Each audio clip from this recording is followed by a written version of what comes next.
I like asking for anyone who knows me. I don't spend a lot of time telling you who I am. I've been in IT since 1971, and I've done every role or managed every role up to and including CIO or up to and including principal consultant in most of Europe, obviously the UK, which is where I now live, and the United States. I haven't made it to the Far East or Australasia yet, but don't count me out. My session is going to be a few minutes of banter and some scene setting, but it's also going to be full of questions. So question number one is, how many of you, if you could just raise your hand, how many of you have ever gone to a conference? Okay, so lots of people gone to a conference, and unless you're Matt Barron, because everybody wants Matt Barron at a conference, you've probably paid for going to the conference, and you expected to have, I happen to know you've gone to conferences and they've paid for you, so don't even try, Simone. So you've you pay to go to a conference, and you pay to have this learning experience, and you pay to have fun. When you go to work, do you still have a learning experience, and do you have fun? Okay, don't answer this yet. Just rattle that into your head for a second, because the next question is the difference between going to work and not having fun and going to work and or going to a conference and having fun, the fact that you paid for it? Should we pay to go to work? Hell no. Okay, hell no. But you're always having fun. Truth. So I, I'll give you another example since Matt spoke up, and he is the next paragraph on my cheat sheet. I count retired. I have a definition for retired, and I'm going to use Matt as my example. And Matt is now terrified. Okay. Matt does what he wants, more or less. He does it when he wants to, more or less. He does it how he wants to, more or less. And he does it for whom he wants to, starting with himself first.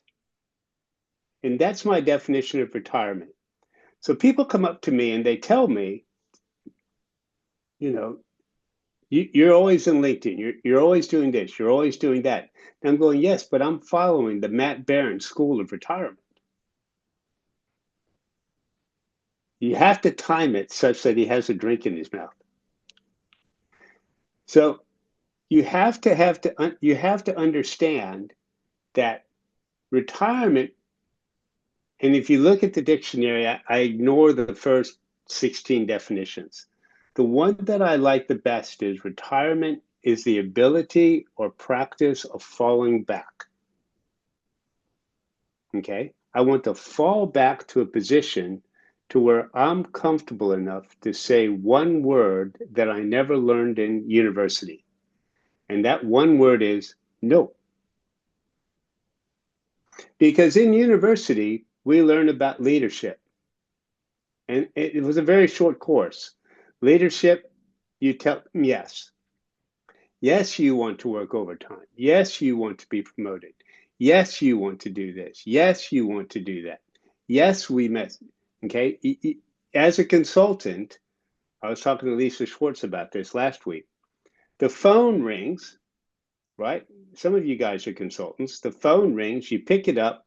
Before they even say anything, you go, yes. You don't know who I am. Doesn't matter. Yes. Where do you want me? This, yes. And what retirement allows you to do is to fall back and say, no, I want to know more. I want to know what you want from me, and I want to know whether or not that actually meets my XLA. that meets my level of experience that I want to agree is going to happen. Okay? Everybody talks about XLAs and they talk about the experience thingy and they talk about the levels thingy and they don't really talk about the agreement thingy. Well, let me tell you, retirement is XLA on steroids because you agree what good looks like and what great looks like. And if something bad's coming along, hopefully you get to duck it. Okay? Retirement's not shameful either. I'm not ashamed of when I retired being honored in 2 different conferences with a distinguished award. I'm not ashamed of being asked, okay, so I sent in the check and everything with my invitation to speak here today. I'm not ashamed of being on different podcasts or going out and adding comments to various people that I follow on LinkedIn or sharing their profiles. I'm not ashamed of doing that.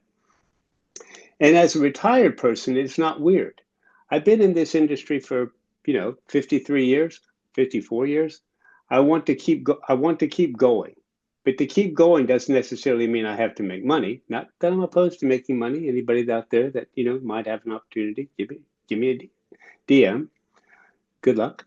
But I have this need to know what's happening next. I mean, Matt, I think a couple of weeks ago, had this session with James Finister.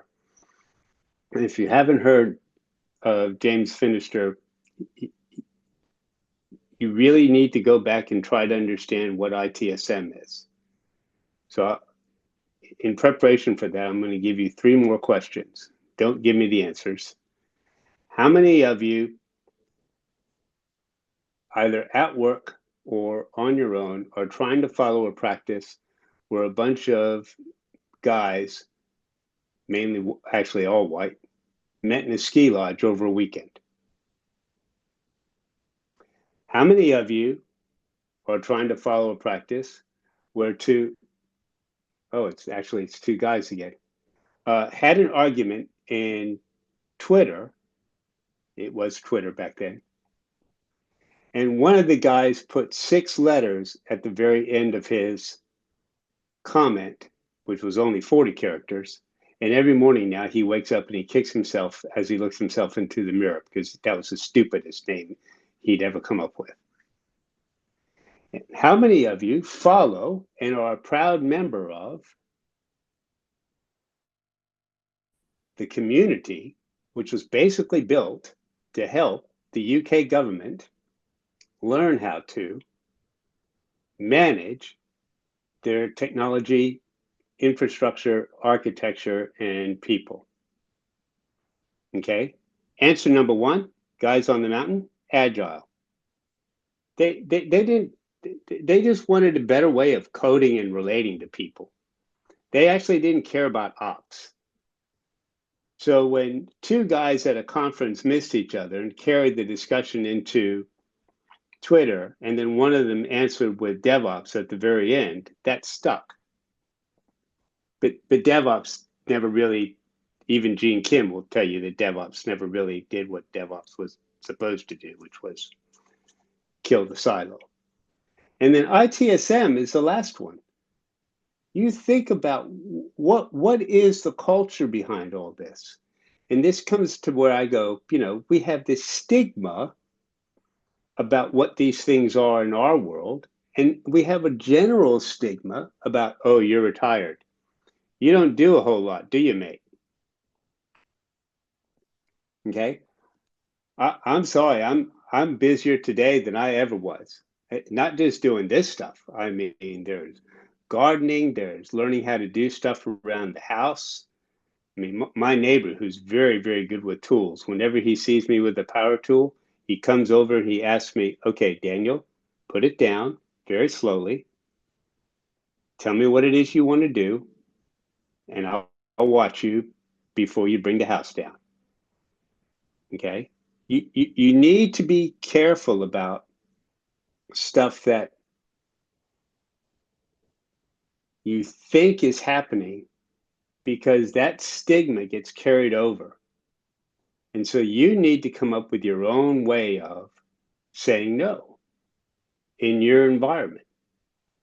Think about if you were able to just have a breath and every time somebody came, your own cab, right? Let's put it into ITSM terms. Let's have a cab in yourself because the cab is the first place in ITSM that says no. In fact, in most places, the cab says no. Well, in yourself, say no.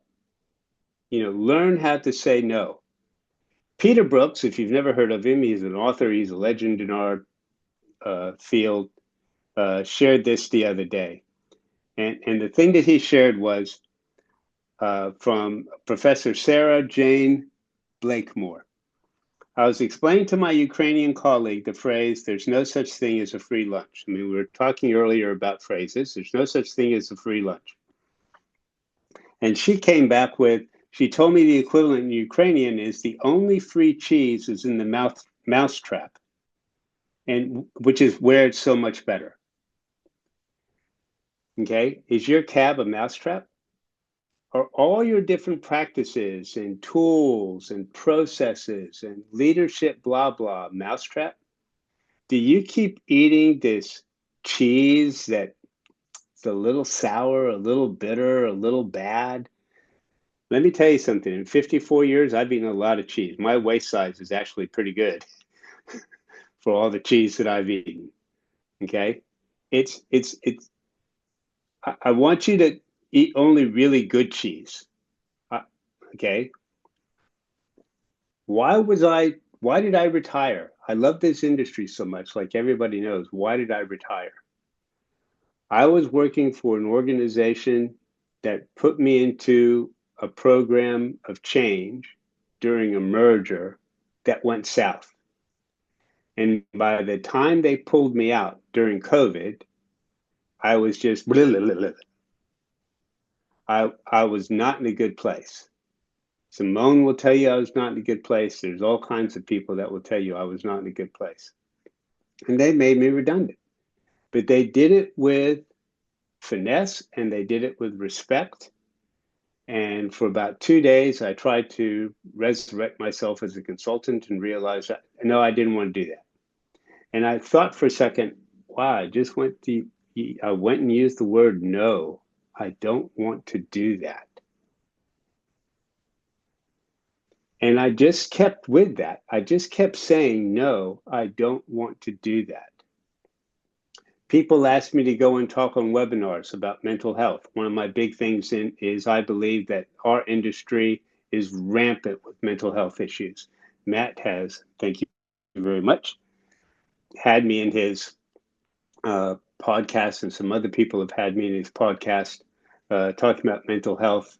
And I know it's hard to believe, but if you're a Batman fan, you got to have an enemy. So my enemy is stigma. And stigma has a gang of 4: anxiety, stress, depression, and burnout. And I've identified the traits of these people, and I've identified different Batman tools to deal with them. My technique doesn't work for everybody, but it works for me. Okay? And what you have to think of is that retirement, the stigma of retirement is you're a deadbeat. You're playing golf. Trust me, you don't want to see me play golf. I'm involved in this community because I think it's a great community. I'm involved in this community because it allows me to learn from people. I think that things that are happening with AI in our industry are exciting, challenging, and dreadful all at the same time. I love following people. I mean, Matt's one of the people I follow. I don't know if you guys have seen lately, there's somebody on LinkedIn by the name of Paul Brandvold, Brandvold. If you don't know Paul Brandvold, you need to find him. You need to look at his cartoons. They're all ITSM related. They're insane. absolutely 100% insane. But goodness grief, each one of those has a point. They really make you think. You know, ticket mentality versus humanity mentality. How many of you become so focused on the SLA regarding your ticket that you forgot the people that were involved in it? How many of you are so involved in your service catalog of life? You do have a service catalog of life, right? I mean, I know what the services are that I want for me. And I know where I can get those, and I know how to change those and make them better because I have a service improvement retirement plan. And it's not make money, it's have fun doing stuff when I want to do it. You know, for me, XLAs is an outcome of life. So my reality check in the morning is, what is it that I'd like to have out of today? Sometimes I win, sometimes I lose, no big deal. And what is it that happened to me when I went to sleep? How, did I meet an XLA today? It doesn't take much to satisfy me. I over egged it when I worked. Do you remember how you had your 5,000 line program manager spreadsheet thingy on the wall in font 2?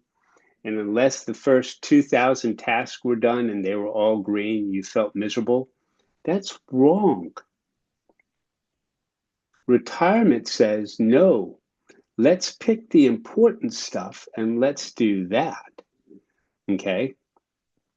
And that's what I think. I had a conversation this morning with Claude. And for those of you who don't know, Claude is an AI tool from Anthropic. It's great. Claude and I have a great time having discussions and bouncing ideas about, anything from going on vacation to doing this chat. So one of the questions he said was, other than the fact of what's your personal service improvement plan, is he came back and he said, tell them the story about AI. And well, it goes like this. I was asked to come to a conference of service desk managers by a vendor who I won't name.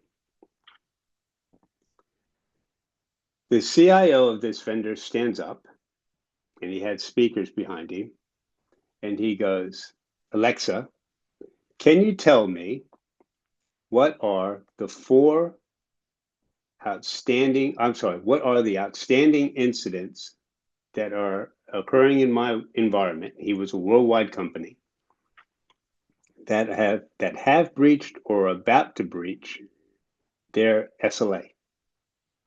And Alexa came back and went, here are the 4. And the CIO went, I mean, isn't that great? I just went and found out what I need to know, da da da da da da. And I raised my hand and I stood up and I said, how many of you think that's really great? And there's like 200 people in the audience. And at least 200 people in the audience raised their hand and went, wow, that's really cool, da da da da da da. Says, how many of you just realized the CIO now knows more about your environment than you do? Do you still think that's great? Because you know what he's going to do next, right? He's going to leave here for a few minutes and have a phone call, and someone else is going to come on stage and continue. And somebody's going to get their butt kicked or die or something. For some reason, I was escorted out of the conference. But moving on from that, you know, this stigma of how we work has to stop. And I think it has to stop with us today, all promising that we're going to have a way of giving back every day, of following individuals. I have a cast of thousands that I follow, of picking 2 or 3 people and helping them. Simone very kindly called me a mentor, but mentoring, coaching, being available for folks. Uh, you know, I want to be able to create an XLA with metrics that matter. I mean, all of you have KPIs, right? You all have KPIs that aren't very important. And I want you to turn it instead to indicators of performance that are key, or indicators of retirement that are key. Okay, you can have KRIs. In which case, then you've got an indicator that's letting you know that's really key, that if this happens, I meet my XLA for retirement every single day starting today. Even if you're working, every single day for today, start thinking about the fact of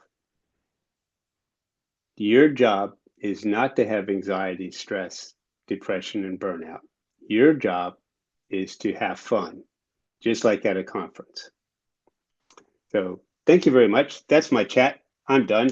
Bye, everybody. No.